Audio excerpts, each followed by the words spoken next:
Donc on va commencer. Nous avons une session sur donc, les TCA avec comme questionnement, est-ce qu'il y a eu une évolution? Est-ce que les TCA d'aujourd'hui sont les mêmes que ceux d'hier? Et donc on va juste modifier un tout petit peu l'ordre de passage. Donc pour la régie, ça ne va pas être le diaporama initial qui est prévu qui va passer, ça va être celui de Yanis Constantinides que j'invite. Non, je me suis trompé, d'accord. Ah oui, pardon, Sébastien Rouget. Donc c'est bien l'ordre, ok, pardon. Vous voulez changer, finalement on a gardé. Ok, excuse-moi. Sébastien Rouget, pardon, qui est pédiatre à l'hôpital de Corbeil-Essonnes. Donc on garde bien l'ordre de passage, excusez-moi la régie. Et je vous laisse la parole. Et on fera un temps d'échange et de questions plutôt à la fin, sauf s'il y a vraiment une question qui vous paraît indispensable de poser tout de suite. Mais voilà, sinon vous la retenez, on fera un temps d'échange plutôt à la fin. Une vingtaine de minutes à peu près. Merci beaucoup. Les TCA d'aujourd'hui sont-ils les mêmes qu'hier? Alors moi je suis Sébastien Auget, je suis pédiatre, je travaille dans un hôpital dans le sud de l'Île-de-France, à Corbeil-Essonnes, où on a moins de soleil qu'ici. Et on m'a demandé de parler des troubles des conduites alimentaires du côté de la vision pédiatrique. En résumé, on a quand même un monde où on nous parle beaucoup des TCA, où tout le monde d'ailleurs s'autorise à parler des TCA, et pas seulement nous autres docteurs, de manière beaucoup plus générale, et où on s'inquiète beaucoup ces dernières années d'une augmentation, de hausse, de changement dans le domaine des troubles des conduites alimentaires. Qu'est-ce que nous on voit en pratique dans nos unités? Alors là, je vous montre l'exemple de ce que je connais, par exemple, c'est que je ne cesse de dire à mes collègues que finalement, on continue à avoir en hospitalisation à peu près la même proportion de patients qui ont un TCA. Chez nous, c'est autour de 10% des patients, ce qui n'est finalement pas tant que ça dans une unité de médecine de l'adolescent comme chez nous, et de centres d'orientation et de diagnostic de niveau 2 comme nous on est. Mais en réalité, il y a un biais. D'abord parce qu'on développe beaucoup de prises en charge ambulatoires ou alternatives à l'hospitalisation, d'une part, et d'autre part parce que, oui, 10% des patients, certes, mais quand on regarde en termes de journée d'hospitalisation, en résumé, on a 40% de nos lits qui sont occupés par des patients qui ont un trouble des conduites alimentaires, parce que ce sont des patients qui restent bien plus longtemps que les patients qui sont hospitalisés pour une maladie chronique ou pour une autre situation médicale. Quelles sont nos impressions cliniques? Alors, déjà, on se dit tous qu'on doit avoir dans la population adolescente et de grands enfants une prévalence plus importante, mais aussi on décrit des tableaux plus variés. Alors la nosographie a avancé aussi et permet aussi de décrire tout un spectre finalement de comportements alimentaires qu'on fait rentrer dans le champ de la pathologie. En dehors de ces tableaux plus variés, on voit des formes moins classiques que l'anorexie mentale, restrictive stricte, historique que nous avons lu dans nos traités de médecine. Des formes peut-être plus graves aussi, et clairement, ces hospitalisations, quand on regarde par rapport à il y a 10-15 ans, on voit des patients qui sont des patients plus graves, avec des TCA plus envahissants, avec des psychopathologies associées peut-être plus fréquentes. Et ces comorbidités associées, psychiatriques, quand on regarde, là je vous ai mis une référence, je ne sais pas si vous voyez bien les références qui sont en bas à droite de l'écran, là je vous ai mis une référence relativement récente, 2014, c'était quand même pas il y a si longtemps que ça. Les Allemands nous disaient on a plus de 50% des troubles des conduites alimentaires sans aucune comorbidité psychiatrique. Peut-être qu'aujourd'hui on dirait des choses un petit peu différentes sur les TCA qu'on voit en tout cas dans nos centres spécialisés hospitaliers. Alors, revenons quand même sur de la vraie clinique, et puis moi je viens parler en tant que pédiatre, donc forcément je suis obligé de vous montrer une courbe de croissance, en l'occurrence une courbe d'IMC. C'est une vraie courbe, hein. Si elle veut bien apparaître. Voici une courbe assez banale d'une jeune fille que j'ai rencontrée qui prend régulièrement de la corpulence autour du 10e percentile, ce que vous voyez, qui en période péripubertaire, et puis un petit peu après ses premières règles, prend un petit peu de corpulence pour se retrouver au 25e percentile. Et puis ensuite, on voit que pendant à peu près 6 mois, elle reste à un niveau de corpulence qui est à peu près stable, et ensuite, il se passe quelque chose. On est dans un tableau d'anorexie mentale restrictive assez classique. Comment on va interpréter le fait que ça arrive à ce moment-là? D'abord, j'insisterai quand même sur les besoins physiologiques de la puberté. C'est vrai que cette petite fille qu'on a toujours encouragée à manger, qu'on a toujours félicitée quand elle mangeait, à l'adolescence, elle se met à avoir faim. Et une faim de manière naturelle d'ailleurs, hein. C'est quelque chose de physiologique pour faire sa puberté, pour ensuite constituer son pic de masse osseuse, pour finaliser sa croissance, pour maturer son cerveau. Ça prend de l'énergie et elle a besoin de beaucoup manger. Et tout d'un coup, alors qu'avant on la félicitait de manger, elle prend un petit peu de corpulence. Effectivement, elle passe du 10e au 25e, c'est pas rien. Et peut-être que des gens lui disent « Ah, mais il faut peut-être que tu fasses attention. S'il vous plaît, faire attention, ça veut dire quoi quand on a 12-13 ans ? Attention au vocabulaire qu'on emploie, enfin aux consignes parfois aux injonctions parfois difficiles qu'on donne à nos jeunes.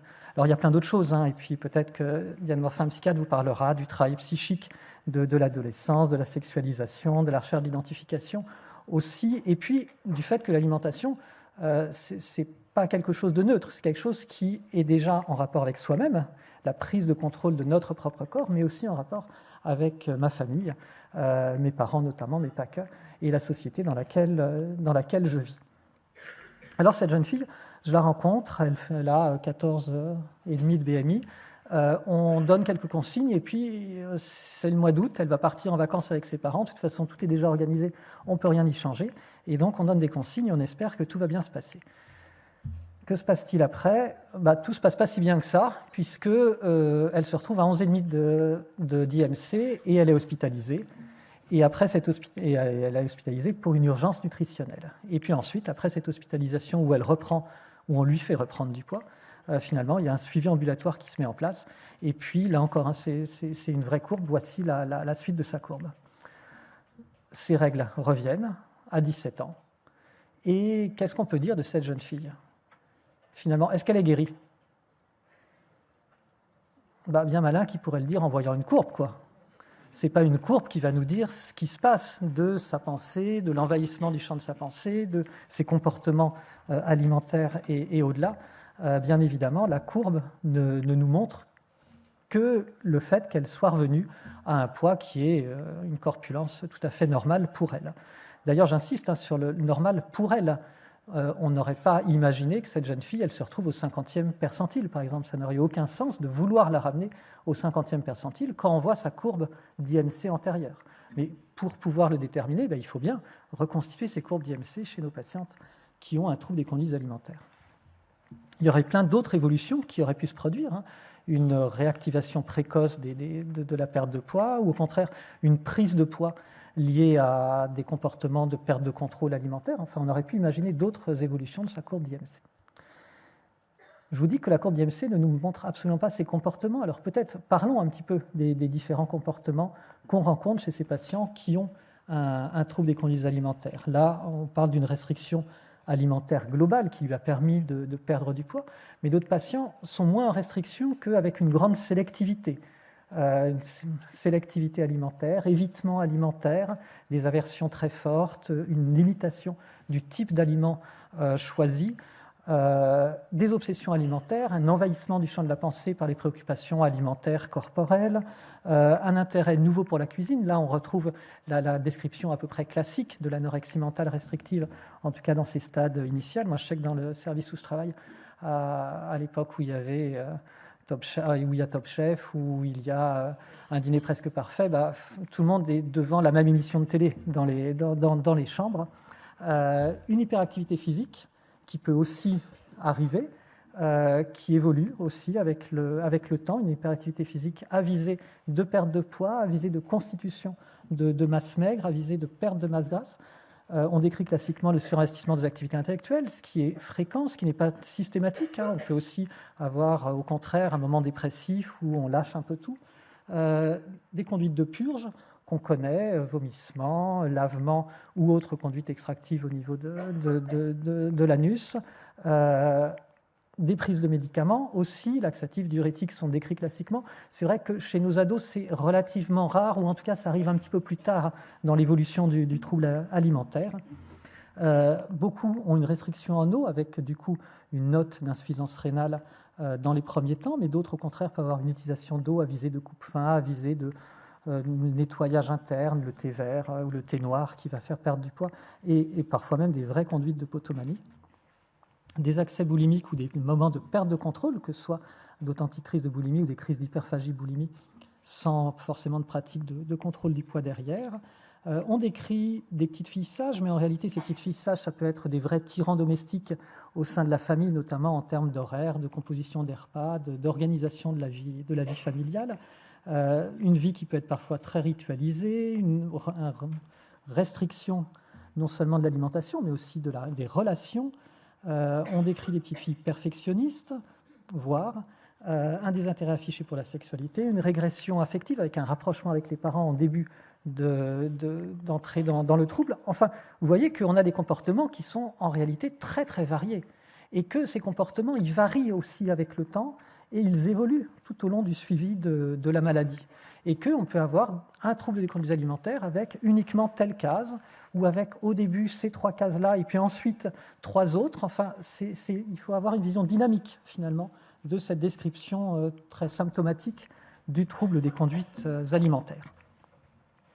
Alors, nous, notre enjeu, c'est d'abord d'arriver assez tôt dans la prise en charge. Et pour arriver tôt dans la prise en charge, il faut qu'il y ait eu un dépistage des premiers signes, du début, finalement, du trouble alimentaire.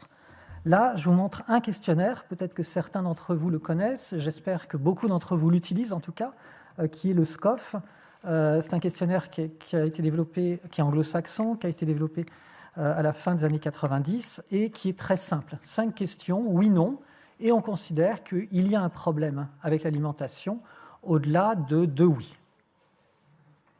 Quand on regarde chez les adultes sensibilité, spécificité, on sait qu'on est un peu moins bon chez les enfants et chez les adolescents. C'est un questionnaire qui n'a pas à rougir de ces chiffres-là.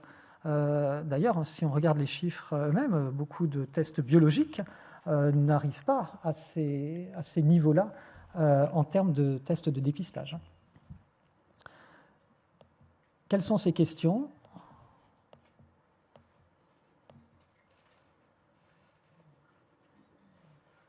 Ça prend pas longtemps en consultation à avoir posé ces 5 questions. C'est un test qui a été utilisé chez les adultes. Là, c'est la version validée en français. Il y a une validation qui a été faite en 2010. La question 3, vous voyez, elle est quand même très centrée sur les grands. Elle est peut-être moins adaptée chez les enfants, mais en tout cas, l'expérience montre que ce test-là est assez robuste et utilisable en pratique clinique courante. Une méta-analyse récente, JAMA Pediatrics, qui retrouve que quand on pose ces questions sur un grand groupe de jeunes, il y avait plus de 63 000 enfants de plus de 7 ans et adolescents inclus dans cette méta-analyse, de tout un tas de pays différents, je passe, SCOFF supérieur ou égal à 2, 22% des enfants et ados. 22%, c'est quand même pas rien.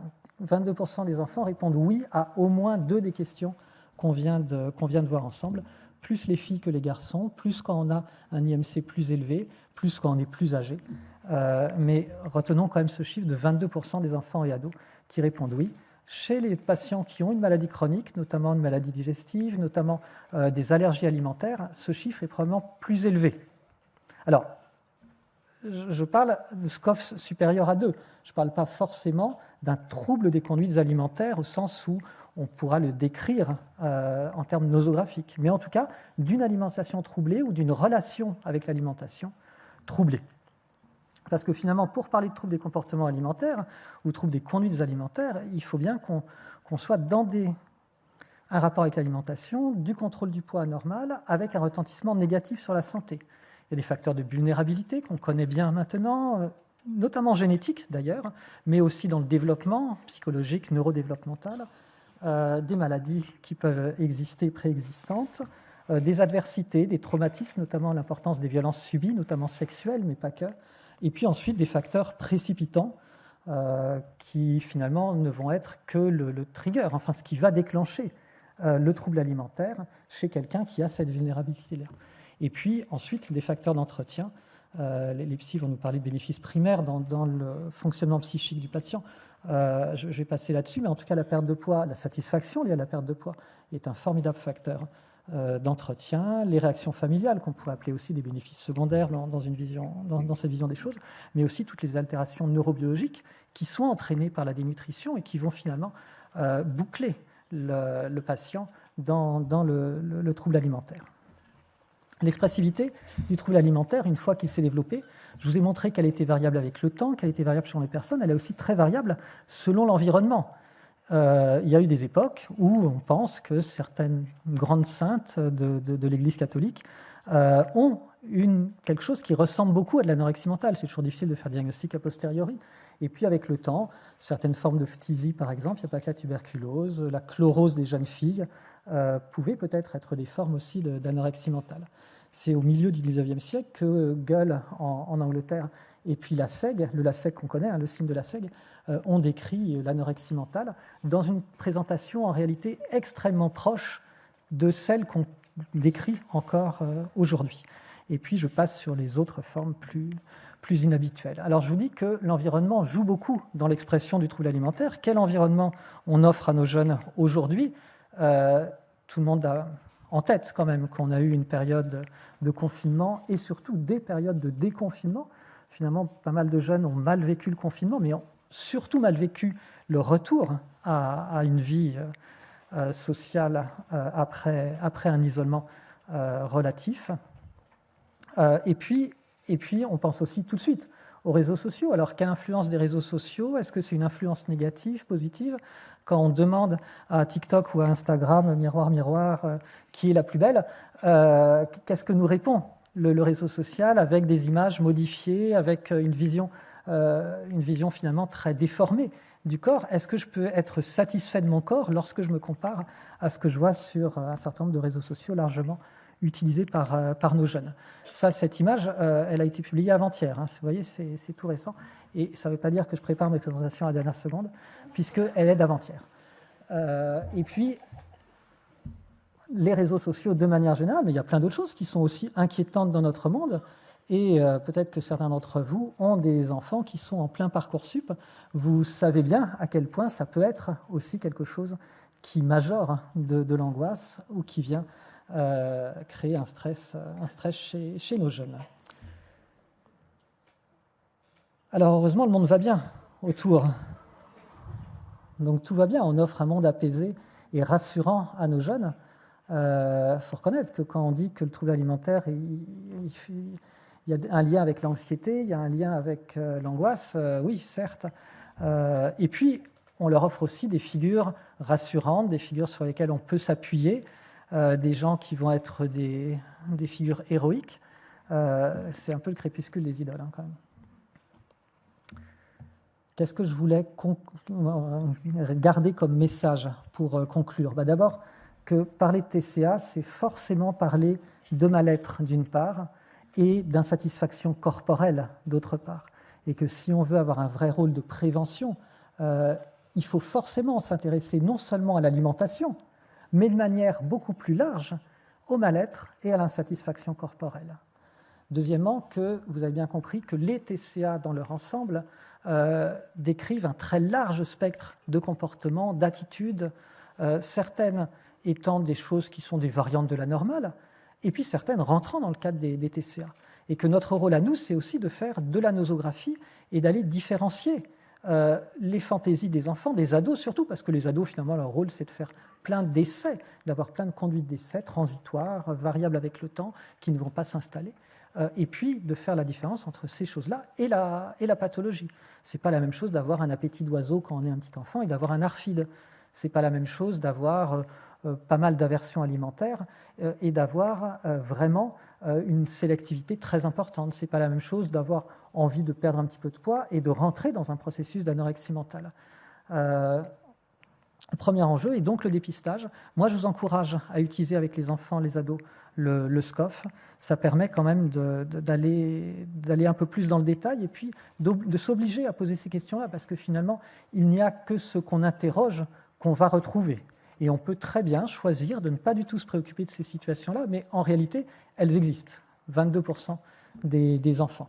Alors, je vous disais, il faut faire la différence entre le normal et le pathologique. J'imagine que beaucoup connaissent cette citation de Canguilhem, qui décrit finalement une continuité entre le normal et le pathologique. Certes, ce qui va compter, c'est peut-être pas tellement la continuité au sein des comportements. Ce qui va peut-être changer, c'est l'enjeu psychopathologique qu'il y a derrière. C'est l'envahissement du trouble de la pensée, c'est la souffrance éventuelle qui peut y avoir associée ou qui peut être provoquée, ou masquée d'ailleurs, par le trouble des conduites alimentaires. Et notre rôle à nous, c'est effectivement d'aller déterminer ce qui rentre dans le champ de la pathologie et de le traiter. Et je vous remercie de votre attention.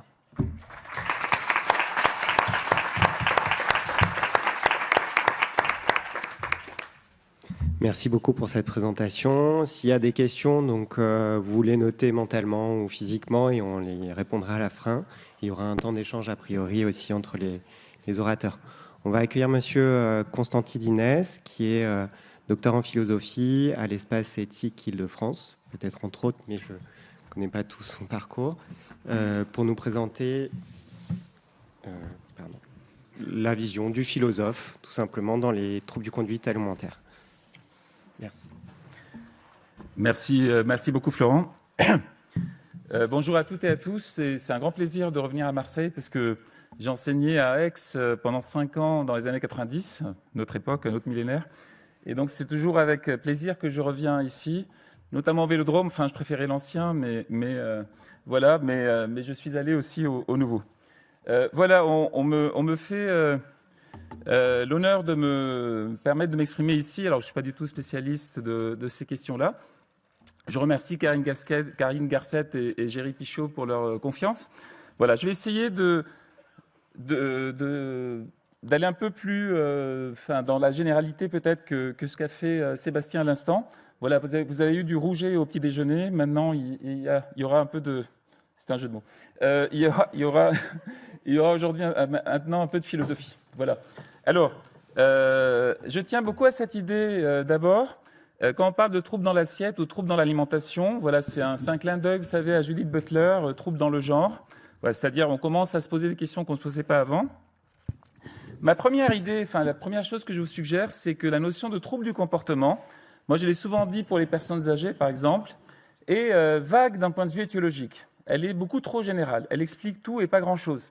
C'est un peu comme le syndrome de Peter Pan, vous savez, en psychologie. Voilà, c'est beaucoup trop vague, ça explique plein de choses, mais ce n'est pas assez précis. En réalité, c'est une notion comportementaliste, c'est du behaviorisme, vous voyez, c'est-à-dire qu'on réduit une personne à son comportement. Alors souvent, le comportement est parlant. J'ai assisté hier à une conférence d'un spécialiste de l'IA en santé mentale, Stéphane Mouchabat, qui travaille au CHU de Saint-Antoine, et il a expliqué ce qu'est le phénotype numérique, vous savez, c'est-à-dire cette manière aujourd'hui de prédire. Alors c'est impressionnant. Je vous recommande de regarder ça, le phénotype numérique. On peut prédire avec une probabilité de 94%, c'est énorme, de possibles passages à l'acte suicidaire des adolescents. Vous voyez, rien qu'en regardant leur comportement numérique. Vous voyez, leur interaction avec l'environnement. Voilà, le phénotype numérique. Donc, voilà, le comportement, bien sûr, dit beaucoup de choses, essentiellement parce que les gens ont un comportement prévisible, stéréotypé. Vous voyez, donc, effectivement, moi, je veux croire que l'être humain ne se réduit pas à son comportement. Je ne suis pas... partisan du behaviorisme. Vous savez que un des partisans du behaviorisme s'appelait Watson. Donc on dit souvent que c'était élémentaire, mon cher Watson, n'est-ce pas? Pour le behaviorisme, je pense que ces troubles-là sont des choses visibles de troubles de l'être tout entier. Alors je donne l'exemple de l'addiction. Vous connaissez peut-être ce grand livre de Ferenczi, le psychanalyste hongrois, sur les addictions. Comme l'a montré Ferenczi, en réalité, lorsqu'on étudie l'alcoolisme ou le tabagisme ou une addiction en particulier, on ne voit pas ce qu'il y a derrière, bien sûr, tous les autres aspects, et Sébastien a insisté là-dessus, tous les autres aspects qu'il y a derrière, bien sûr, cette addiction qui occupe qui sature un peu le tableau clinique, n'est-ce pas? Donc on cède ici, je vais revenir ensuite à cette diapo, mais on cède au charme douteux, ce que j'appelle le charme douteux de la taxinomie. Ce besoin de classer, qui est très médical, mais pas que médical, qui est aussi administratif, ce besoin de classer les choses pour mieux les identifier. En même temps, on passe à côté de certaines choses. Alors, je vous renvoie notamment les psychiatres dans la salle. Je vous renvoie à ce livre de 2012 de Dominic Murphy, Psychiatry in a Scientific Image, qui critique le DSM. Vous voyez, je vous laisse lire rapidement. Il pose la question de qu'est-ce qu'un trouble mental. Voilà, on vient de vous rappeler l'idée essentielle de Georges Canguilhem dès 1944 dans le normal et le pathologique, à savoir que le pathologique n'est pas une rupture absolue par rapport au normal, mais qu'il y a une continuité, que les formes dites normales sont en fait pré-pathologiques, si on peut dire, et les formes pathologiques ne sont pas si anormales que ça. Donc, ce que montre Dominique Murphy, vous le voyez, c'est que cette manière de concevoir la santé mentale ou la maladie mentale, le trouble mental de manière absolue ou de manière rigide, c'est un obstacle à la recherche. Vous le voyez ici dans le deuxième paragraphe. Et il ajoute, je vous renvoie à ce qui est écrit en rouge à la fin, toute classification des désordres mentaux, des troubles mentaux, devrait regrouper des symptômes dans des conditions, vous voyez, plutôt que des comportements, on va dire, en partant de la structure normale de l'esprit humain. Voilà, il faut pas envisager la pathologie comme une rupture par rapport à la condition normale, mais plutôt comme une forme de continuité. Voilà exactement ce que je vais faire pour les TCA, de manière un peu plus... je ne sais pas comment revenir en arrière. Ah, c'est ça. Oui, je pointais sans faire exprès. Élargir la notion TCA, si vous voulez bien. Voilà, c'est ce qu'on s'est dit avec Sébastien et Diane en préparant cette intervention. C'est qu'il y a un sens précis, bien sûr, qui va être développé par les spécialistes. Et moi, je veux élargir un peu la notion, puisqu'on a vu que ça concerne quand même près d'un quart des adolescents, des ados et des enfants. Je reprends une remarque d'une amie spécialiste du polyhandicap qui parle des troubles du comportement, vous savez, des personnes en situation de polyhandicap. Et elle disait cette chose essentielle, me semble-t-il, est-ce vraiment le comportement qui est troublé ou nous qui sommes troublés par le comportement ? Vous voyez, voilà. Quelle est la part de projection sur les comportements ? J'ai beaucoup aimé la remarque de Sébastien qui dit qu'il y a une variation des comportements. On ne trouve pas toujours les mêmes comportements. Voilà, on est tenté de chercher toujours les mêmes comportements. Et puis, ils évoluent dans le temps, heureusement. Ce n'est pas des comportements stéréotypés pour toujours. Voilà. Il faut introduire un peu de nuance, de dynamisme, de subtilité là-dedans. Donc, à partir de quand peut-on parler de TCA ? Voilà un petit peu ce que je vous propose aujourd'hui. Alors, est-ce que ça commence le TCA à partir du moment où on fait un calcul bénéfice-risque ? Par exemple, vous savez, j'ai horreur de cette remarque. Est-ce que j'ai droit à un Paris-Brest ? Est-ce que j'y ai droit ? Est-ce que j'ai droit à un dessert ? Voilà, on est déjà dans... Mais oui, vas-y, enfin, n'hésite pas, n'est-ce pas ? Voilà, on est ici déjà dans le calcul de ce qui va se passer si je mange ça. Voilà, on est déjà dans une projection qui n'est plus le plaisir de manger. Hein. Ou bien ceux qui, alors, ce ne sont pas encore des troubles alimentaires au sens strict, mais ceux qui vont évaluer les aliments, ce qu'on appelle les alicaments, vous savez, les aliments-médicaments, à partir de leur valeur sanitaire ou thérapeutique. Donc, où le repas va devenir une purge. Vous voyez, le repas va devenir un apport calorique ou... voilà, on va là encore enlever le plaisir de manger. D'accord ? Voilà un petit peu la difficulté. Donc, est-ce qu'on peut parler TCA dans ce cas-là ? Peut-être que Diane répondra. Ou est-ce qu'on doit garder cette notion précise qui est dans le DSM, etc., pour les formes les plus sévères, les vrais troubles du comportement alimentaire, si on peut dire. Alors, je rejoins, je vais pas être long là-dessus, parce que Sébastien l'a très bien dit avec la photo terrible de l'abbé Pierre tout à l'heure. Notre civilisation souffre d'anorexie, perte d'appétit. Vous voyez, j'élargis la notion volontairement, d'une perte d'envie. Voilà, on fait cette remarque souvent, et peut-être que vous la voyez avec les enfants et les adolescents. Moi, je vois évidemment beaucoup de jeunes dans ma pratique d'enseignement, et je constate qu'il y a ce manque d'envie. Je ne sais pas si vous... Enfin, c'est peut-être un discours de vieux con, mais ce manque d'envie ou cet aspect blasé, je ne sais pas si vous... levez la main, qui a ce même constat ? Est-ce qu'il y a d'autres vieux cons dans la salle ? Voilà. Ah, ben parfait, je me sens moins seul. Donc, il y a cet aspect revenu de tout. Voilà, c'est un de mes aphorismes.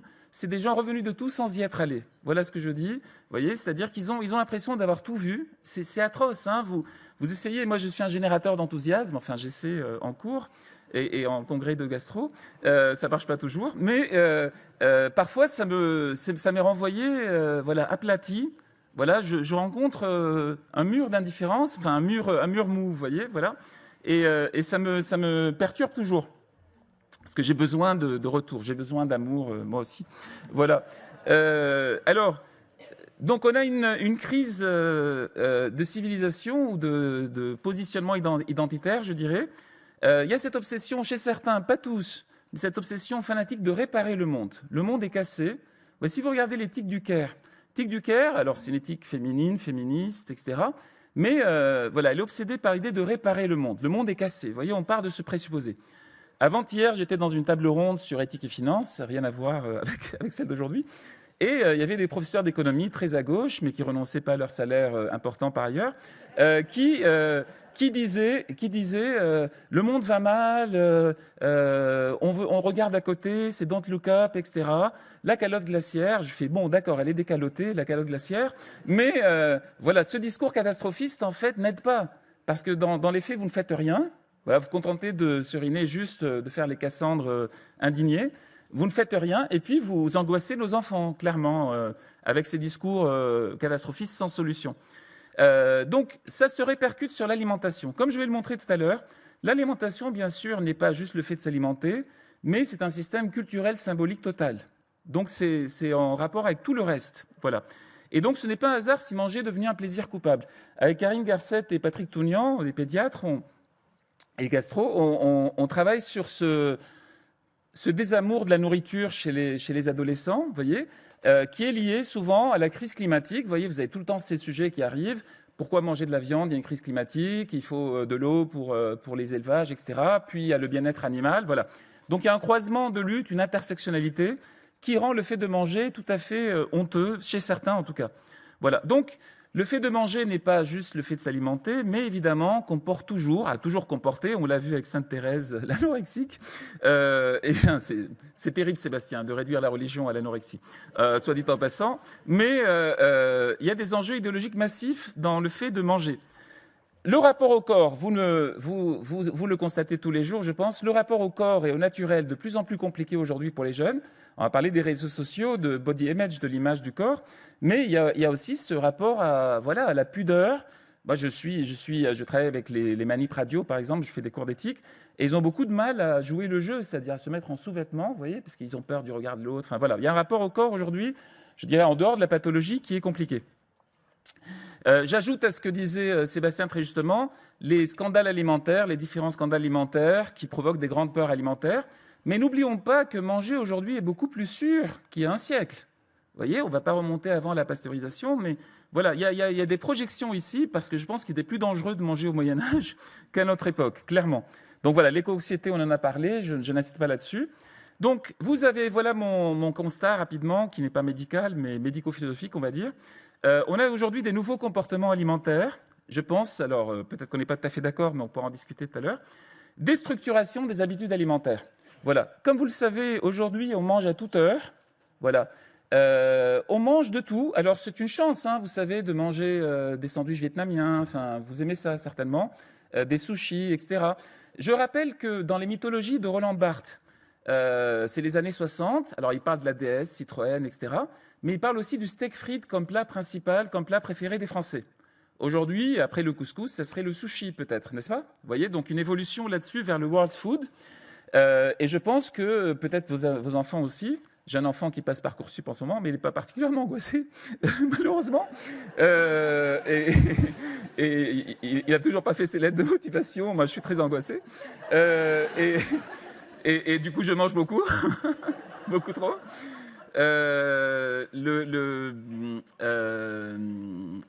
Mes enfants connaissent mieux les ramen que le bœuf bourguignon, très clairement. Je ne sais pas si c'est le cas pour vous aussi. Ils savent faire des ramen, ils savent faire des recettes de folie avec des ingrédients que je ne connais même pas, dont je ne connais même pas les noms, voilà, plutôt que les plats traditionnels. Vous voyez, donc il y a une sorte de désenracinement de l'alimentation. Désocialisation aussi. Je ne sais pas si vous connaissez ce principe du zombie eating. Zombie eating, c'est manger seul devant un écran. Il y a eu une enquête aux États-Unis il y a quelques années, 88% des Américains mangent tous les jours seuls devant un écran.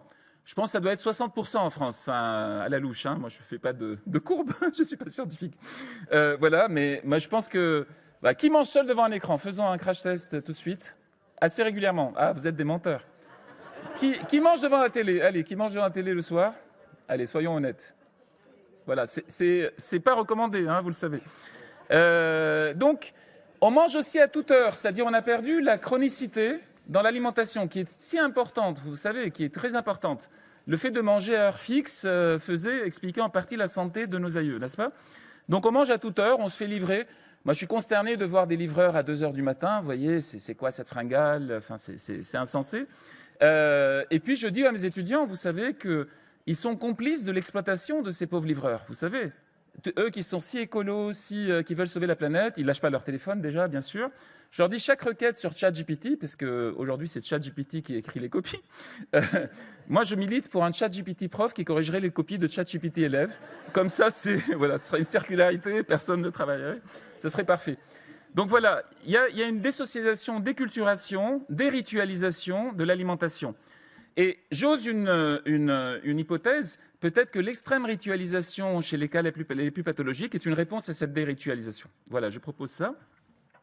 Alors, vous connaissez les différentes, cette fois, lubies alimentaires, le végétalisme. Bon, le végétarisme a toujours existé sous des formes plus ou moins importantes, depuis Pythagore, mais c'est une philosophie ou une idéologie, le végétarisme. Je n'ai pas d'objection contre ça. Mais aujourd'hui, vous avez un peu de véganisme. Alors, ça reste vraiment réduit, mais ça tend un petit peu à se développer. Il y a le jeûne intermittent. Je ne sais pas si vous entendez des jeunes dire, en dehors du ramadan, en dehors de toute justification religieuse, dire voilà, là j'ai fait un stage de 2 jours sans manger, ça va m'épurer, etc. Voilà, ça va surtout t'affaiblir, idiot. Enfin bref, voilà. Et on a des nouveaux interdits alimentaires. Voilà, j'appelle ça des interdits alimentaires, mais qui n'ont pas de justification religieuse, qui sont des sortes d'interdits personnels, voilà, qui font que là encore, c'est difficile de manger avec les autres parce que chacun mange un peu ce qu'il veut. Donc voilà. Il y a un glissement aussi de l'alimentation vers la nutrition. Les médecins en sont en partie responsables, c'est-à-dire voir l'apport calorique, et aussi au congrès du CREC, j'avais fait ça en présence de Serge Herbert qui n'avait pas apprécié. Mais il y a tous ces outils aussi de surveillance, vous savez, Yuka, Nutri-Score. Nutri-Score, c'est très discutable. Mais bon, je ne vais pas en parler aujourd'hui. Est-ce que Serge Herbert est dans la Non, il n'est pas là aujourd'hui. Bon, j'en parlerai pas, mais voilà, il y a des dispositifs qui vous invitent à surveiller constamment ce que vous faites. Vos nombres de pas, mais aussi nombre de calories, etc. Et ça ne facilite pas un rapport sain à l'alimentation, bien sûr. Donc, vous serez d'accord pour dire, TCA élargi, que c'est une altération du comportement alimentaire spontané. Alors, très rapidement, 2 références que je vais développer. La plus facile d'abord, voilà, c'est un livre que un médecin occupé peut lire, voilà, par exemple, c'est facile à lire. René McGregor, vous la voyez à gauche, c'est pas elle à droite, vous la voyez à gauche. C'est une diététicienne américaine qui est intéressante. Enfin, je trouve que les diététiciens parfois sont aussi pris par l'idéologie alimentaire, mais elle est intéressante. Voilà ce qu'elle dit sur l'orthorexie. Je rappelle l'étymologie. Orthos en grec, comme dans orthodoxie, c'est ce qui est droit, vous voyez, c'est ce qu'il faut redresser. Et orexis, bien sûr, comme dans anorexie, c'est l'appétit. Donc, c'est redresser l'appétit, vous voyez, l'orthorexie. Donc, à propos d'hier et d'aujourd'hui, puisque c'était les années 90, non, ça c'est mon histoire, puisque c'était le passé et aujourd'hui, les TCA, comme le rappelle René McGregor, c'est une évidence, mais je vous la rappelle très vite aussi, à l'époque de Dickens, donc on parle de la fin du 19e siècle, il y avait beaucoup de pauvreté, vous savez, la nourriture, c'était abondante, c'était pour les riches. Vous voyez, en l'espace d'un siècle, on a changé de monde. La nourriture est désormais abondante. J'ai grandi pour ma part au Liban, on avait beaucoup de restrictions alimentaires officielles, de pénurie de produits dans les supermarchés, etc. Et quand je suis arrivé en France, j'ai eu une crise de panique dans un hypermarché. Qu'est-ce que c'est que tous ces produits, vous savez? Et des amis roumains m'ont parlé aussi de ce sentiment-là d'angoisse face à une abondance de biens, vous voyez? Bon, qui est angoissé par l'hypermarché encore maintenant? Qui éprouve un peu d'angoisse quand il y a trop de produits? Ah, c'est bien. Là encore, je ne me sens pas seul. Voilà, c'est vraiment un sentiment d'oppression et je dois sortir de l'hypermarché. Voilà, c'est sans doute une des causes de mon divorce. Enfin bref, bon, cette incapacité à rester dans un hypermarché. Donc, les gens ont lutté, vous savez, on a souvent fait cette remarque, les gens ont lutté pendant toute l'histoire de l'humanité pour manger, et depuis un siècle, on lutte pour restreindre l'alimentation. Vous voyez, ça c'est le changement majeur, d'accord ? C'est toute la difficulté de trouver à manger. Il y a de très belles descriptions pour la préhistoire, vous voyez, de cette lutte constante pour l'alimentation parce qu'elle était rare, etc. Et puis aujourd'hui, on lutte pour, au contraire, ne pas manger. Voilà le changement majeur, radical. Alors, je propose, c'est une catégorie vraiment personnelle que vous ne trouverez pas dans le DSM, je propose la notion d'orthorexie mentale pour faire le rapport à l'anorexie mentale. Alors, quelqu'un m'avait précédé, le docteur Steven Bratman. Health Food Junkies, si vous lisez bien l'anglais, je pense que ce livre n'est pas traduit, c'est un peu ancien, mais il est intéressant. Il parle d'orthorexia nervosa, voilà, ça fait savant, c'est extraordinaire. C'est-à-dire ce rapport entre le corps et l'esprit. On ne peut pas couper le mental du corps, comme je l'ai dit tout à l'heure. Voilà, deux petites citations de René MacGregor, puis je vais passer au deuxième ouvrage qui est plus intéressant. La nourriture devrait être excitante, inventive, créative. Elle l'est encore pour beaucoup de nous, évidemment. Pourquoi est-elle devenue un plat si amer pour tant de monde? Voilà, je pense que c'est une question justifiée, bien au-delà de vos patients. L'orthorexie, qui officiellement n'est pas reconnue encore comme un trouble de l'alimentation, dit René MacGregor, mais qui en possède tous les attributs, je suis d'accord là-dessus, je vais le montrer tout à l'heure, se caractérise par une quête de la purification de soi par le biais de règles et de régimes alimentaires. C'est ce qu'on trouve déjà, ça c'est la même chose qu'hier, c'est ce qu'on trouve déjà dans le gnosticisme. Comme je l'ai montré en novembre au congrès du Craig, le gnosticisme, la gnose, c'est une école de pensée, on va dire, concurrente du christianisme, qui appelait les gens à ne plus procréer, voilà, ça fait un écho avec notre époque, à ne plus procréer et à manger le moins possible, parce que le plaisir alimentaire était un piège du diable pour nous river au corps. Vous voyez, voilà. Bon, je ne vais pas plus loin, j'ai déjà fait ça. Obsession de l'alimentation saine. Alors, voilà, c'est la deuxième référence, Patrick Denous, je vous le montrais tout à l'heure. Je vous recommande vivement ce livre qui est bien écrit, c'est assez rare pour être souligné, qui fait, alors je vous laisse lire, je ne vais pas détailler tout ça, qui fait la liste, alors elle est très longue, ça on va dire c'est les cas les plus graves d'orthorexie, vous voyez, qui fait la liste de ce qui constitue selon lui l'orthorexie au sens de trouble du comportement alimentaire, ici pour le coup. Alors le livre s'appelle « Pourquoi cette peur au ventre ?» c'est un titre sympa. Alors, dis-moi ce que tu manges, je termine rapidement. Dis-moi ce que tu manges, je te dirai qui tu es, disait Brillat Savarin, vous savez, qui avant d'être un excellent fromage est un grand gastronome, gastrosophe, Brillat Savarin.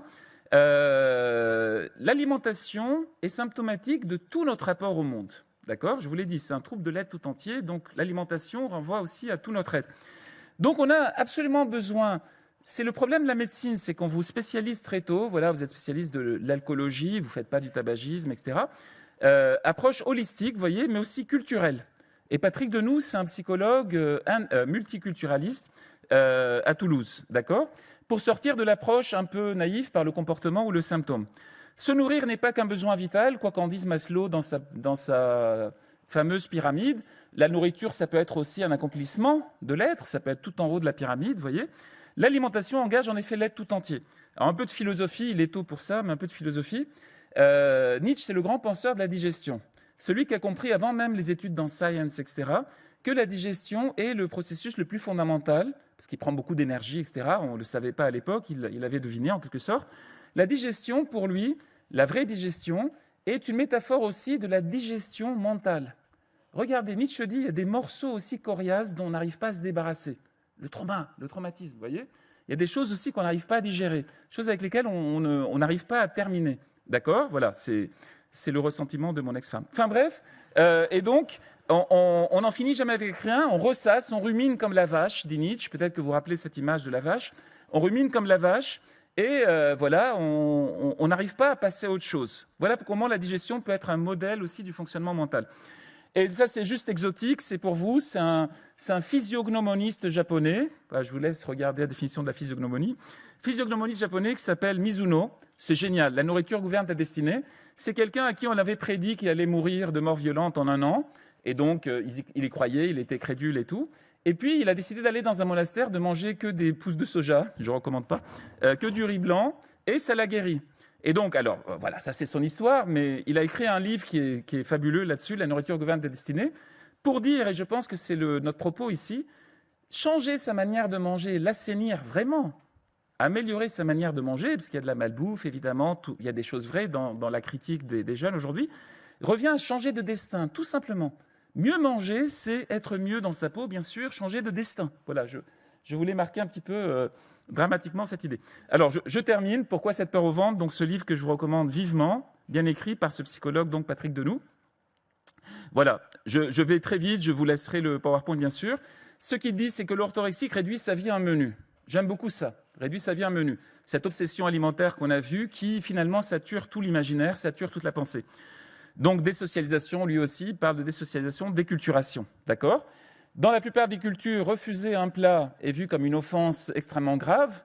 Voilà. Moi qui n'aime pas le poisson, un jour, j'ai mangé 12 onigiri pour faire plaisir à des amis japonais. Je ne vous dis pas, j'étais blême, je transpirais, mais j'ai dit que c'était délicieux à chaque fois. Et ils m'ont reproposé, du coup.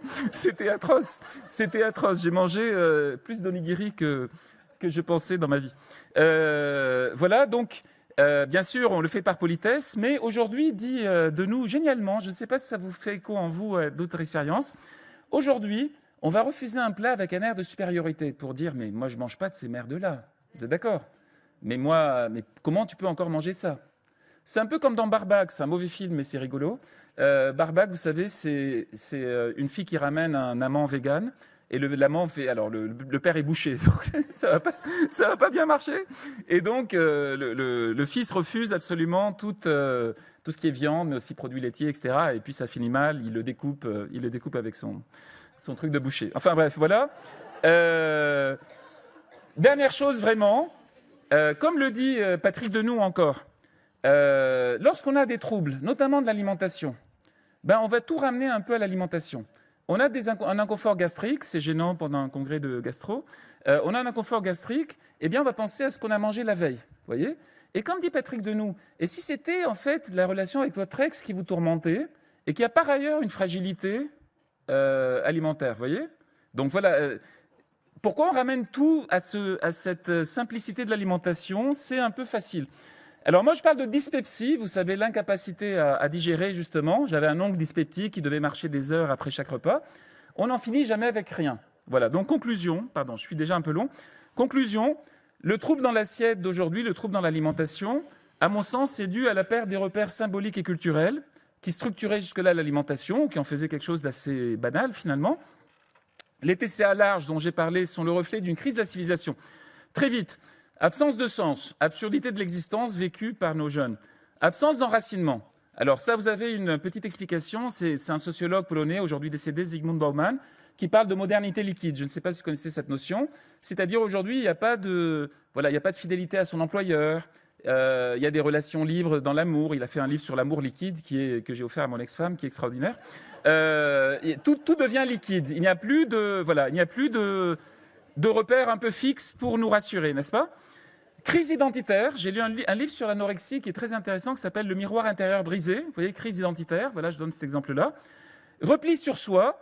Et on en a parlé avec Sébastien hier, c'est très intéressant. L'illusion d'autonomie, il m'a confirmé dans cette idée. Je mange ce que je veux quand je veux. Voilà, c'est une illusion de toute puissance, d'accord. Patrick Denoux, comme moi, pense que c'est plutôt un carambolage des systèmes de référence. On ne sait pas trop où on en est. Voilà. Donc, voilà, pour conclure, réellement, manger est devenu, à mon sens, et c'est dramatique, parce que c'est une activité sociale, culturelle, symbolique à la base, devenue une entreprise individuelle, égoïste, n'est-ce pas, renfermée sur soi. Voilà, juste une petite anecdote. L'autre jour, j'étais à un pot de départ avec une amie. Elle me dit « Désolé, je dois répondre à ça parce qu'il y a des livreurs qui arrivent chez moi pour mes enfants. » Je fais « Des livreurs ?» Elle dit « Oui, chacun des trois a commandé un repas différent. » C'est incroyable, ils ne mangent même pas la même chose.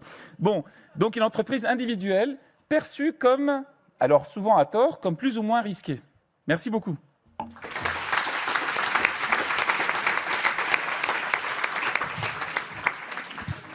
Merci pour votre intervention. J'invite donc le docteur Diane Morfin, qui est pédopsychiatre à Lyon et responsable du centre référent des troubles du comportement alimentaire, adulte-enfant, à nous parler du point de vue du psychiatre cette fois. Oui, alors je passe comme ça. Alors effectivement, oui, je vous remercie de m'avoir invité en tant que pédopsie à donner mon avis sur cette même question pour la 3e fois du coup.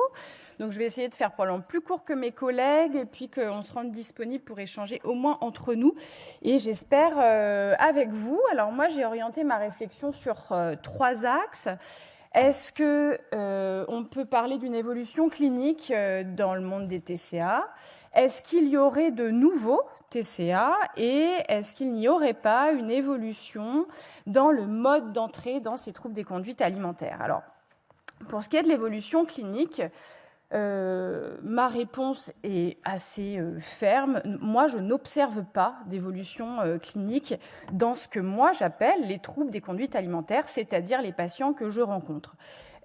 j'entends à peu près tous les jours les mêmes phrases, les mêmes pensées stéréotypées, peur de prendre du poids, peur que la prise de poids ne s'arrête jamais, peur de devenir gros, je suis grosse, je suis grosse, je suis grosse, je ne peux être heureuse qu'en étant maigre, et il faut que mon poids baisse pour avoir de la marge. Voilà, une idée un peu floue, mais qui revient quasi systématiquement. Je n'observe pas de modification dans la présentation des patientes une fois qu'elles sont dans le champ de l'anorexie mentale, c'est-à-dire quelque chose de caractérisé comme pathologique.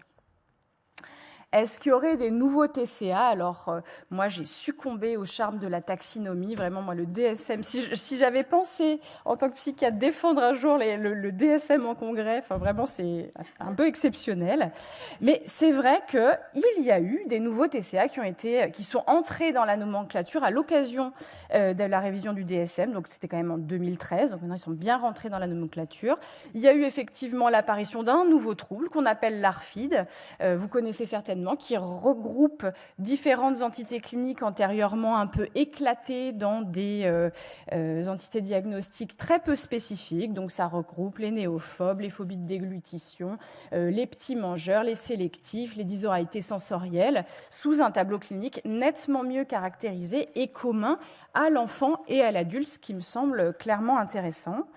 Les changements qu'on a vus également dans la nomenclature, on parle souvent de l'amendement du critère aménorrhée dans l'anorexie mentale, mais c'est vraiment, ça ne change pas la description du trouble, c'est pour inclure plus de personnes, les garçons, les prépubères, dans une entité diagnostique qui, au fond, n'a pas été modifiée.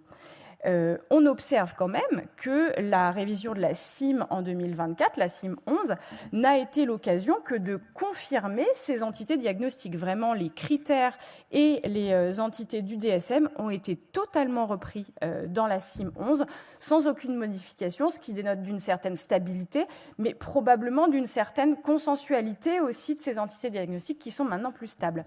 Je succombe au charme de la taxinomie aussi pour qu'on puisse parler tous de la même chose, que ce soit dans la littérature scientifique comme dans nos pratiques. Ça ne me semble pas inintéressant. Alors, la CIM 11 laisse quand même des entités diagnostiques un petit peu plus floues dans la catégorie symptômes relatifs à la consommation de nourriture.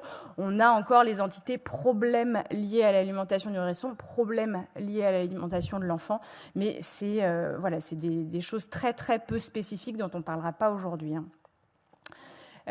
Moi, ce qui m'a intéressé, c'est quand même l'évolution du mode d'entrée dans les troubles alimentaires, parce que là, on a vraiment observé des choses. On a eu une occasion en or pour observer ce qui se passait chez nos ados à travers la crise Covid. Qu'est-ce qui s'est passé ? De mon point de vue, il s'est passé un raz-de-marée de troubles des conduites alimentaires qui s'est abattu sur nous. Ça, c'est mon point de vue, mais ça a quand même été confirmé par la littérature. On a assisté à une très nette augmentation de la prévalence des troubles des conduites alimentaires et spécifiquement dans les populations jeunes.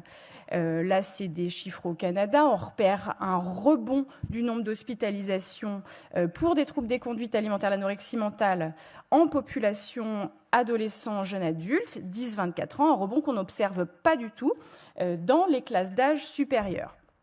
Un rebond qu'on n'observe pas non plus globalement pour les autres troubles du comportement, du neurodéveloppement et plus largement de tous les troubles mentaux. Donc c'est ça qui nous intéresse, nous, en tant que pédopsychiatres, c'est d'essayer de comprendre qu'est-ce qui se passe pour que cette population en particulier, adolescents, jeunes adultes, ait été particulièrement terrassée par ces troubles en particulier lors de cette période exceptionnelle de Covid. Alors, il y a des auteurs qui s'y sont intéressés et qui ont retrouvé que du fait de leur stade développemental, cette population en particulier était particulièrement impactée par le stress, d'une part, l'isolement social, d'autre part. C'est pas du tout physiologique pour un adolescent d'être seul. Le temps d'écran augmenté, à prolonger par qu'est-ce qu'on trouve sur les écrans, et l'incertitude académique. Vous avez été nombreux à parler de Parcoursup, j'en entends, je pense, moins parler que vous, parents d'ados. Nous, ce qui nous a intéressés en tant que pédopsychiatres, notre travail, c'est quand même globalement beaucoup d'écouter les adolescents. Donc on leur a demandé, là une petite partie de notre cohorte d'adolescents qui a consulté chez nous pour vraiment un diagnostic d'anorexie mentale entre 2020 et 2022, cette grosse vague-là, on leur a demandé quels ont été pour elles les facteurs qui ont pu favoriser l'apparition d'une insatisfaction ou de préoccupation corporelle qui donc précèdent les conduites de restriction qui ont conduit les jeunes que nous avons rencontrés à des tableaux cliniques d'anorexie mentale caractérisés. Ce qu'elles nous ont dit, ce n'est pas l'inquiétude, l'anxiété qui, pour elles, a été identifiée comme des facteurs précipitants. Ce qu'elles ont identifié majoritairement, c'est d'avoir plus de temps disponible pour pratiquer l'activité physique et pour se préoccuper et s'occuper réellement, prendre soin de son alimentation. On leur a aussi demandé de nous dire qu'est-ce qu'elles ont fait de leur sens, une approche vraiment plus phénoménologique, qu'est-ce qu'elles ont fait, elles, pour gérer les préoccupations qui se sont présentées à elles lors de cette période particulière. Et ce qui sort beaucoup, c'est qu'effectivement, elles se sont attelées à gérer cette inquiétude à travers le contrôle des apports et à travers l'augmentation des recherches sur les thèmes de la nutrition, de la santé et du sport. Alors, on est adolescent, on cherche, oui, on tombe sur les réseaux sociaux, effectivement. Elles ont très largement majoré leur temps d'écran et leur temps de réseau, elles ne nous l'ont pas caché. Effectivement, sur les réseaux sociaux, les contenus pro-ANA, pro-MIA sont très présents. Effectivement, il y a les hashtags What I Eat in a Day qui encouragent à observer, compter ce qu'on mange dans une journée et le publier. Il y a des influenceurs qui filment leur crise de boulimie, qui peuvent se filmer en train de vomir. Effectivement, c'est aussi des contenus avec des limitations. Enfin, maintenant, quand on tape spécifiquement les mots anorexie, les mots thinspo, c'est des inspirations maigreur, on tombe sur une page d'alerte qui renvoie vers une ligne d'écoute qui est en anglais, qui est très peu accessible, que je pense personne n'appelle. C'est un peu hypocrite, mais ça existe. Effectivement, on n'est pas à l'abri, ça ne nous protège pas. On peut taper des recherches qui sont à vocation d'amaigrissement, maigrir vite. On tombe sur tout un tas de contenus parfaitement anorexigènes, encourageant parfaitement la restriction. Les limites ne sont pas du tout imperméables. Bien sûr, il y a une communauté pro-ANA affirmée. Je ne sais pas si elle se revendique de Canguilhem comme un autre mode de vie possible, mais en tout cas, oui, il y a une communauté de personnes malades qui prônent la maladie comme un mode de vie choisi. Mais qu'est-ce qu'elles nous ont dit réellement, ces patientes qu'on a rencontrées, ces centaines de patientes qu'on a rencontrées entre 2020 et 2023. Elles nous ont pas du tout dit « j'ai passé toute ma vie sur les réseaux sociaux et j'ai voulu être aussi maigre que les influenceuses anorexiques ». C'est pas ce qu'elles nous ont dit. Elles nous ont dit « ça a commencé en mars 2020, à l'occasion du Covid, j'ai décidé de me mettre un peu au sport, j'avais du temps et pour prendre soin de ma santé, j'ai décidé de me mettre un peu au sport ». Alors, effectivement, il y a eu des injonctions paradoxales. Ne sortez pas, mais continuez à faire du sport. Les écoles sont fermées, mais continuez à faire vos devoirs. Donc, bien sûr, qu'elles sont allées chercher sur les réseaux des outils pour prendre soin de leur santé à la manière dont c'était disponible. Qu'est-ce qu'elles ont trouvé ? Bon, effectivement, quand on cherche des contenus sur la question de la santé, du bien-être, on tombe sur les inspirations fitness, la fit femme, donc fitness family, c'est vraiment la question d'une communauté, donc lutter contre la solitude, pourquoi pas, qui prône un mode de vie sain, actif, orienté sur une alimentation saine, avec du fitness et des techniques. Après, on cherche ça, mais qu'est-ce qu'on trouve ? Qu'est-ce que vous voyez ? Oui, vous voyez des corps féminins correspondant aux idéaux de beauté post-2010, qui sont malgré tout des modèles, qui ne sont pas des modèles de maigreur, mais qui sont malgré tout des modèles auxquels on se compare et avec lesquels on se construit. Alors, ce n'est pas des modèles qui ont prôné la maigreur, mais c'est des modèles qui ont prôné le contrôle et qui ont probablement participé au premier mouvement que les patientes nous ont décrit de hyper-contrôle sur l'alimentation qui conduit à la pratique du sport, à la restriction alimentaire et qui ont conduit, en tout cas celles qu'on a rencontrées, vers des parcours d'anorexie mentale vraie. Alors, ma réponse pour la question les TCA sont-ils les mêmes que ceux d'aujourd'hui? Évolution clinique, probablement pas. Les tableaux restent extrêmement stéréotypés à travers les âges. On les reconnaît, on les reconnaît même dans les tableaux antiques. Pas grand-chose n'a changé. Des nouveaux TCA, peut-être. Des formes atypiques mieux reconnues, ça c'est sûr. Mieux caractérisées et du coup mieux prises en charge clairement.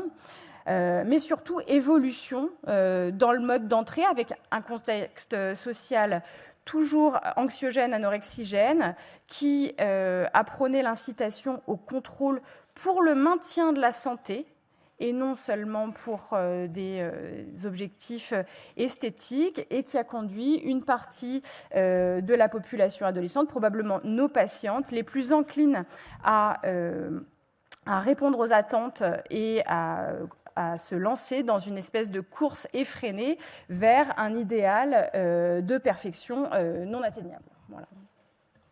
C'est un peu tout ce que je voulais attirer l'attention avec vous aujourd'hui sur la question du contrôle, mais je me rends disponible pour les questions du coup. Merci beaucoup.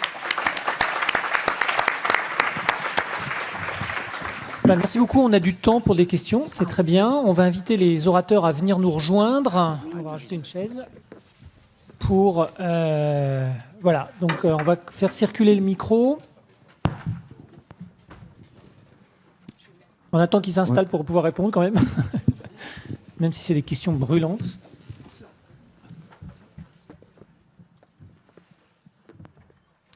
Bonjour, merci à tous les trois, c'était vraiment très intéressant. Je voulais vous poser une petite question. En fait, vous avez beaucoup parlé des filles, mais on a quand même l'impression, enfin c'est une impression clinique dans son cabinet, qu'on voit plus de garçons concernés par ces problèmes. Alors, est-ce que c'est une impression au cabinet ou est-ce que ça se vérifie?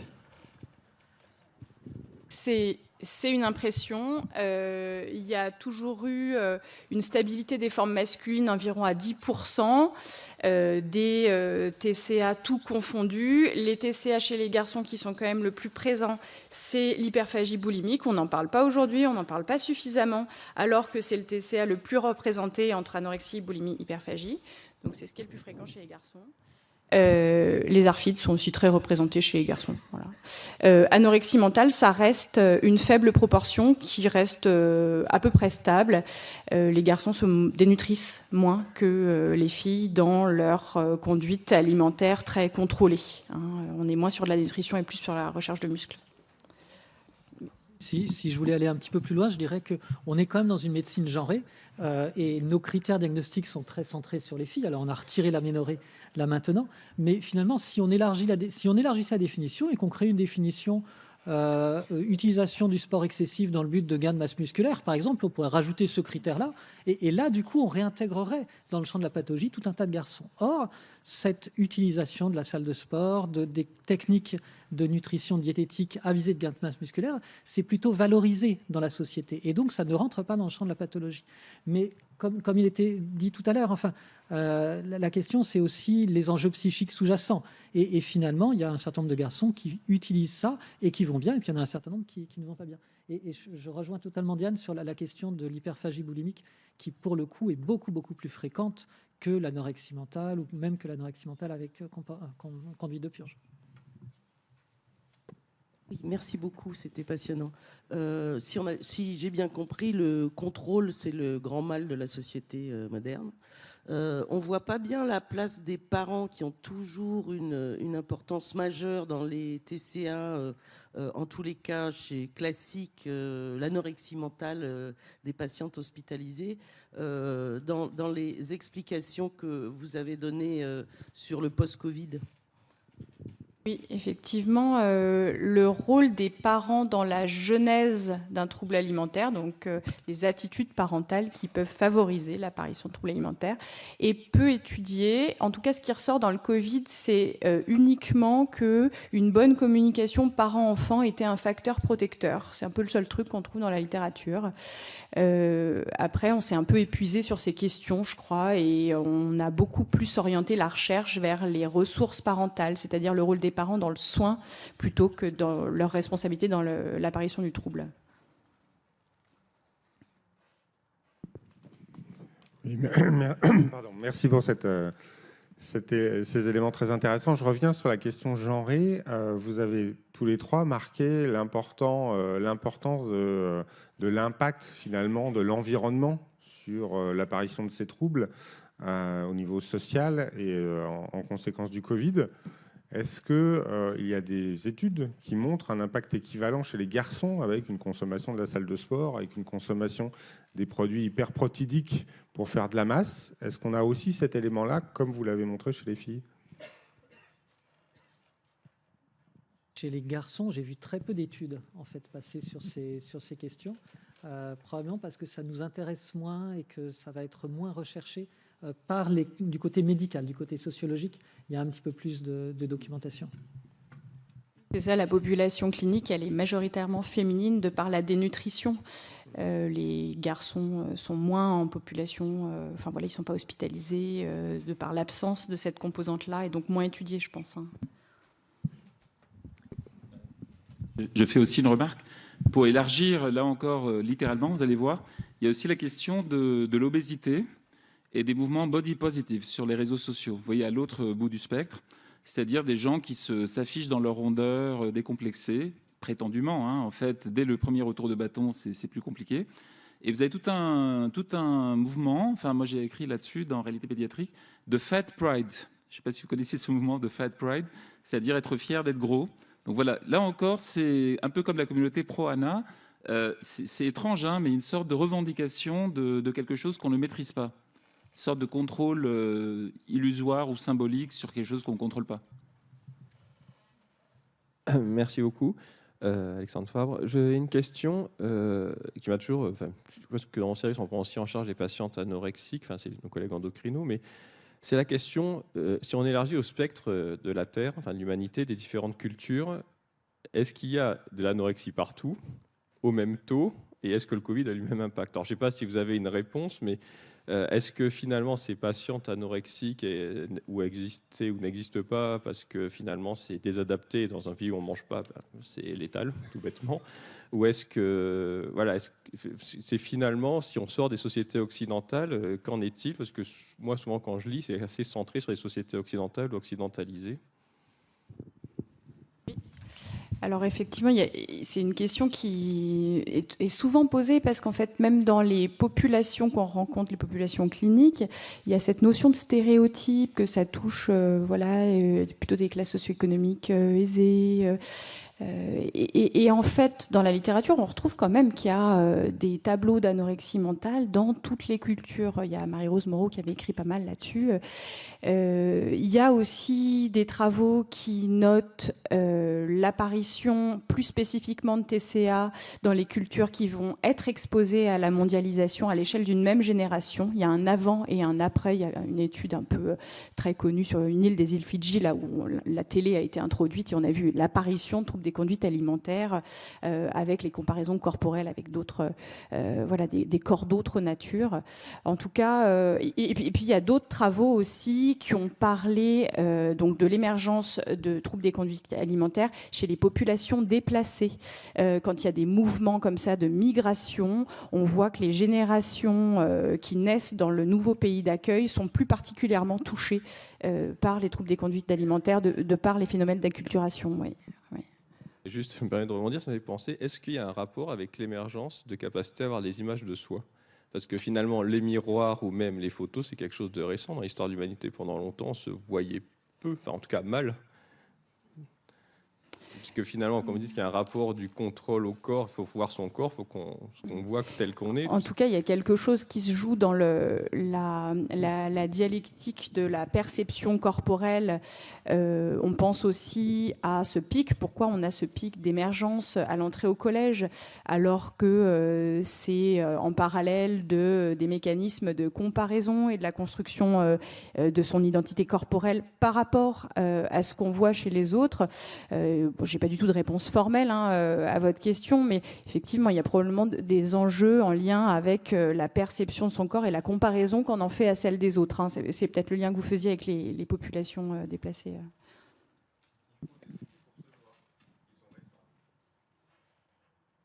Bonjour, moi j'avais une question peut-être plus pour répondre aussi à ça.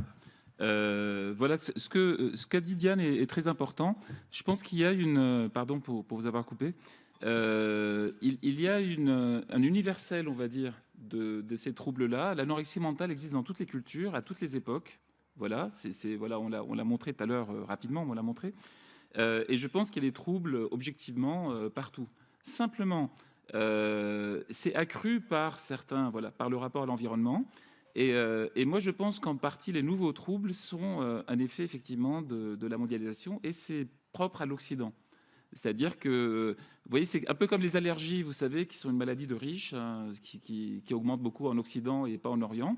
Il y a moins d'obsession, peut-être que ça arrive maintenant avec les réseaux sociaux partout, moins d'obsession de l'image du corps et du rapport à la viande, beaucoup moins de véganes, par exemple, n'est-ce pas, dans d'autres cultures. C'est des choses aussi relatives au niveau d'éducation. Voilà, c'est très complexe comme question. Donc j'avais une question plutôt pour vous, monsieur. Vous nous avez parlé donc des nouvelles façons de consommer, des jeunes qui commandent, etc. Alors aujourd'hui, il n'y a jamais eu autant d'émissions de télé sur la cuisine, des livres sur les réseaux sociaux et de la cuisine à faire soi-même, la bonne cuisine. Est-ce que c'est le début de la révolution? Est-ce que ça concerne finalement une toute petite partie de la population? Vas-y. Non, mais Alors, en termes de ce qui a été étudié aujourd'hui dans notre population d'ados, finalement, oui, les ados ont une alimentation qui est sûrement plus variée, plus mélangée que la génération précédente. Par contre, nos ados, ils restent quand même attachés aussi à la cuisine traditionnelle, au repas de grand-mère, enfin, à un certain nombre de choses. Enfin, les ramen et les sushis, ils ne viennent pas forcément en concurrence avec la daube et le bourguignon. Et finalement, il y a un élargissement plus qu'un remplacement.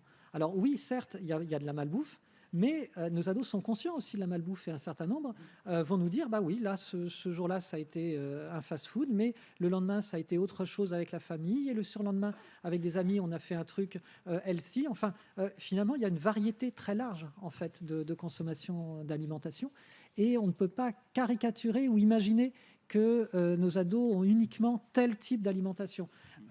Premièrement. Deuxièmement, il y a des sous-groupes dans nos ados, et certains vont effectivement avoir une alimentation très déséquilibrée, très anormale.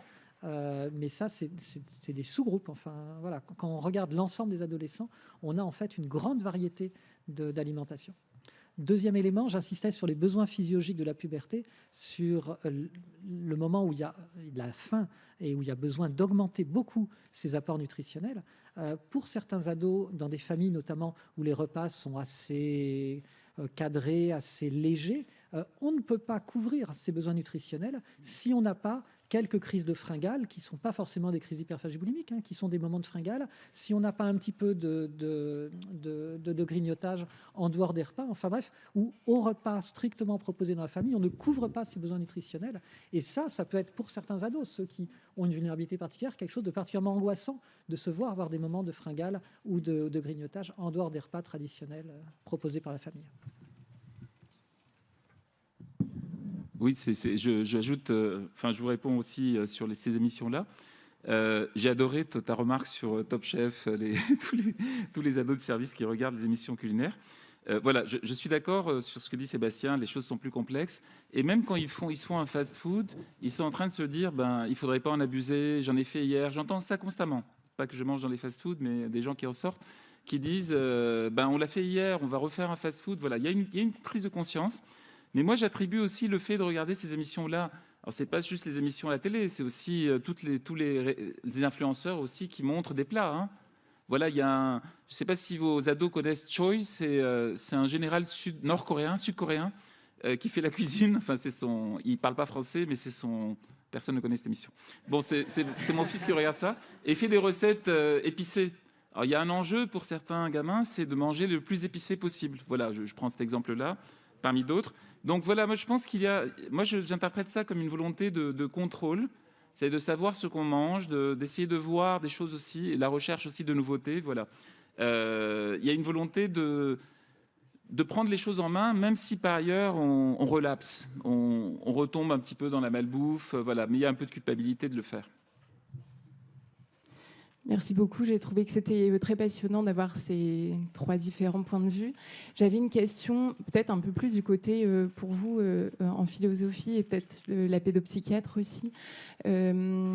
Comment est-ce que nous, dans la relation de soins, parfois, on peut être inducteur de troubles du comportement dans notre alimentaire, dans notre positionnement assez dogmatique de médecin, qui a parfois du mal à faire passer les bons messages ou de la bonne manière? Je ne sais pas si j'ai des conseils à vous donner, mais je repère que la parole du médecin prend quand même un poids important pour les enfants et pour les parents. Donc effectivement, il y a une attention à porter là-dessus. Le choix des mots est très important. Là, je parle déjà hors situation de troubles alimentaires, effectivement, de savoir accueillir les moments de faim plus importants, propres à l'adolescence, comme ça a été dit, de savoir accueillir une souplesse alimentaire plus importante à l'adolescence, où c'est des ados qui se font des goûters énormes dans des aliments qui sont associés à être pas bons pour la santé. Enfin voilà, de savoir aussi accueillir et banaliser ces éléments-là, de peut-être plus s'axer sur les sensations alimentaires, les sensations du corps, que sur le bien manger, les conseils alimentaires que donnerait un médecin, parce que finalement, est-ce qu'on est bien placé pour donner des conseils comme ça ? Et puis aussi de savoir accueillir un peu les préoccupations alimentaires corporelles des adolescents comme autre chose que j'ai envie de perdre quelques kilos, ok, on va t'accompagner là-dedans. Enfin voilà, de savoir faire émerger des résonances à c'est quoi cette envie de perdre quelques kilos, à quoi ça correspond, dans quelle période ça s'inscrit, dans quel état d'humeur ça s'inscrit, dans quel contexte avec les autres ça s'inscrit. Enfin, d'essayer d'amener les ados à réfléchir sur qu'est-ce que c'est une recherche de perte de poids à l'adolescence et qu'est-ce que ça masque éventuellement. Voilà, bon, un peu flou, hein. Je pense que c'est vraiment une question qui est vraiment importante et qui est relativement récente, cette notion de finalement prise en charge, y compris chez les adultes, hein, c'est pas que chez les ados, et là on voit quand même de la littérature qui sort régulièrement là-dessus chez l'adulte, régime pour le diabète, régime pour les dyslipidémies, etc., où on voit une proportion de gens qui développent des troubles alimentaires beaucoup plus importante qu'en population générale. Et là-dessus, moi j'ai l'impression qu'en consultation, on touche vraiment sur une forme un peu d'incitation à vous lâcher prise, et c'est compliqué parce qu'on veut être dans le contrôle, y compris quand il n'y a pas forcément de troubles psychologiques sous-jacents qui va dans ce sens-là. Mais en tout cas, l'idée d'assouplir et de se dire il faut faire des exceptions, voilà, c'est peut-être un petit outil qui peut peut-être améliorer un peu les choses. Mais... Alors, pour moi, à votre question, je réponds, n'étant pas médecin, je réponds oui, vraiment clairement. Par exemple, vous voyez, si vous allez adulte consulter un médecin, on va forcément vous parler de votre surpoids. J'avais une cardiologue qui était en obèse, en fait, et qui me parlait sans cesse de mon surpoids, vous voyez. Donc, il y a des réflexes médicaux, je pense que c'est évident, des réflexes médicaux qui vont dans le sens de la normativité. Sébastien a dit quelque chose d'essentiel tout à l'heure en montrant sa courbe, il a dit c'est normal pour elle.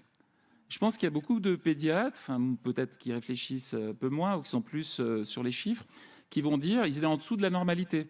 J'ai parlé hier avec une maman dont le fils n'est pas assez grand, il est tout en bas de la courbe de croissance. Donc on lui dit sans cesse qu'il faut prendre des hormones de croissance, que c'est pas bien, que c'est pas normal. Vous voyez, c'est ce qu'a montré Canguilhem, c'est dire anormal pour quelque chose qui est hors de la fréquence régulière, c'est un jugement de valeur. Voilà. Donc je pense qu'il y a des normes tacites Foucault a montré ça. Hein. Il y a des normes tacites dans la médecine sur le bien manger, sur le bien vieillir, sur le bien se comporter. Et c'est vraiment une question de comment le médecin va s'emparer de ça pour éviter de culpabiliser. C'est le cas des diététiciens aussi, hein. Je travaille avec eux là-dessus, pour déculpabiliser le mangeur imprudent, le mangeur excessif, n'est-ce pas? Voilà, sans aller même dans le trouble. Donc il y a une... vous voyez, c'est comme le médecin qui dit qu'il ne faut pas fumer tout en s'en grillant une après. Vous voyez, c'est ce paradoxe-là. Non, mais c'est vrai. C'est-à-dire que on ne se rend pas compte de l'effet qu'une recommandation peut paraître une injonction à la personne. Ça ne veut pas dire qu'il va l'appliquer, c'est-à-dire qu'il va mal la vivre. Ça marche ? Et pardon, j'ajouterais quand même que pour la partie pédiatrique, le moins on parle d'alimentation et de règles alimentaires aux enfants, le mieux on se porte. Enfin, peut-être de voir avec les parents si eux veulent voir une diététicienne pour peut-être ajuster certaines habitudes, mais en tout cas avec l'enfant, donner le moins possible de conseils alimentaires parce que les enfants n'y arrivent pas. Enfin, les enfants peuvent essayer, échouer, se sentir nuls et penser qu'ils sont gros par leur faute, à cause de leur échec, mais les enfants n'arrivent pas à se restreindre ou alors, voilà, ça débouche sur des trajectoires un peu délicates, quoi. Je vais être dans une figure un peu inversée parce que c'est moi le médecin d'ado qui vais dire quand même le rôle du médecin, c'est quand même de rappeler ce qui est bon pour la santé. Et donc on a un rôle d'information et de dire quand même la réalité. Bah oui, tu as une pompe à insuline, bah, il faut que tu comptes les glucides pour pouvoir bien faire ton bolus. Quand même. Mais une fois qu'on a transmis l'information, mais ça c'est de l'éducation thérapeutique en réalité ce que je suis en train de dire, une fois qu'on a transmis l'information, que le patient sait avec son intelligence cognitive finalement ce qu'il faut faire, bah, on parle aussi de la réalité du quotidien, de comment on ajuste avec ce qui sait être le mieux pour lui, bah, ce qu'il peut faire, ce qu'il ne peut pas faire, à quel moment c'est possible, à quel moment clairement il ne le fera pas, il fera quelque chose d'un peu plus grossier. Mais de la même façon, enfin, on ne peut pas être dans une complicité avec la non-observance d'un certain nombre de règles. Et ne pas être dans la complicité, ça ne veut pas dire engueuler le patient quand il ne suit pas les règles, lui dire que ce n'est pas bien s'il ne suit pas les règles, avoir un discours comminatoire, ah bah si tu ne suis pas les règles, il va t'arriver des choses terribles. Enfin, ça, on sait bien que ça ne marche pas. Et je parlerai de la notion de réactance. Finalement, vous savez très bien, quand on nous dit de faire quelque chose, globalement, notre premier mouvement, c'est d'essayer de faire le contraire, quoi. Moi, j'ai jamais envie de toucher les murs, sauf quand il y a un panneau peinture fraîche dessus, où là, tout d'un coup, j'ai envie de mettre ma main dessus. Et c'est un peu toujours comme ça. Donc, effectivement, notre rôle, ça va être quand même de transmettre un certain nombre de données bonnes pour la santé, mais sans y mettre sans activer la réactance de notre patient d'une part, et sans y mettre de valeur morale d'autre part. Et ça, c'est particulièrement important. Il n'y a pas de question de bien ou de mal. C'est autre chose. Il y a une question de sain pour la santé, pas bon pour la santé. C'est tout, mais ce n'est pas de bien et de mal. Merci à tous. On va s'arrêter là. Comme ça, on a 5 minutes pour les petits dessins. Merci, c'était très intéressant. On va passer le dessin à notre dessinateur.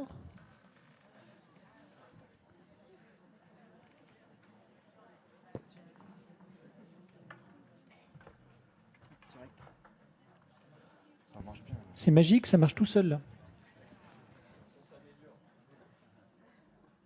C'est rapide aujourd'hui.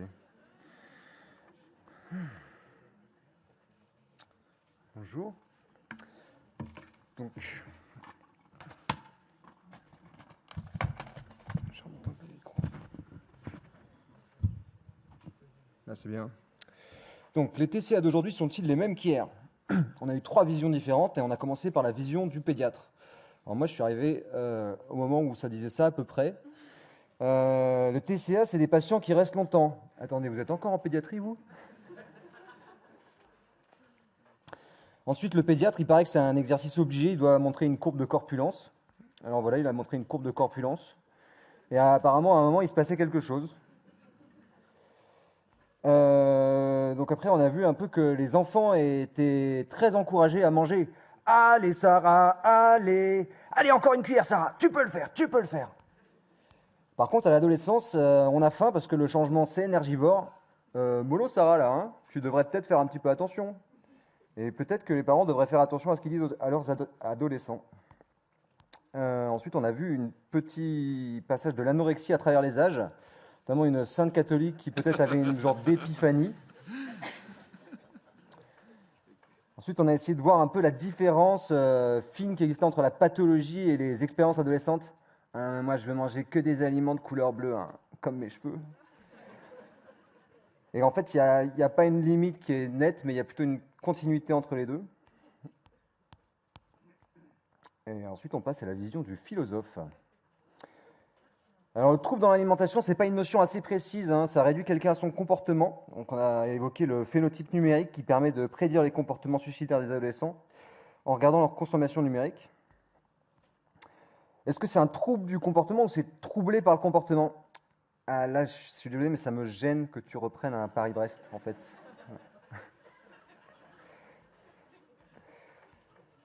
En fait, on a affaire à un monde qu'on voit comme cassé, et il y a le CARE qui voudrait le réparer. Et finalement, avec tout ça, à quoi bon manger un Paris-Brest? Il y a une répercussion sur l'alimentation. Donc on a vu qu'il y a un changement dans les pratiques alimentaires, l'arrivée de la World Food. Les jeunes préfèrent les ramen au bœuf bourguignon ou, à la limite, un bœuf bourguignon mais au saké. Il y a des nouvelles pratiques culturelles comme le zombie eating, manger devant l'écran. Allez, qui ne le fait pas? Allez, arrêtez de mentir. Donc, il y a une véritable obsession du manger sain. Je crois que c'est l'orthorexie. C'est très proche, en fait, du gnosticisme. Parce que manger, dans le gnosticisme, c'était une stratégie du diable pour ancrer l'esprit au corps. Bing, bing, bing. Et en fait, il y a cette idée de réduire sa vie à un menu. Eh bien, profite bien de l'entrée, parce que le dessert arrive toujours trop vite. Donc ensuite, on a vu la vision du psychiatre. Donc la réponse était claire, il n'y a pas d'évolution clinique. Tous les jours, c'est « je suis gros, peur de devenir gros dans les services. Comment a été perçu le Covid? Eh ben, comme un véritable raz-de-marée de TCA, et les études le confirment. Les ados, apparemment, ils n'étaient pas faits pour le confinement. J'ai pas d'amis, j'ai pas de temps, qu'est-ce que je vais faire? Je scroll. Ah tiens, je vais aller voir une vidéo de sport, scroll. Oh tiens, une influenceuse en train de vomir. Chez les garçons, c'est plutôt la gain de masse musculaire qui est recherché, et ça, c'est valorisé par la société. No pain, no gain. Et donc, si ça changeait, on ferait peut-être rentrer pas mal de personnes dans la pathologie. Donc, les pro-ana ou fiers d'être gros, ce serait le même combat. Une tentative de reprise de contrôle sur quelque chose qu'on ne contrôle pas. Donc ensuite, on a évoqué le rôle du médecin, transmettre une info sans jugement de valeur. C'est ni bien ni mal, mais c'est pas sain. Donc j'ai noté la cardiologue qui fume. Et qui... Voilà. Ce sera tout.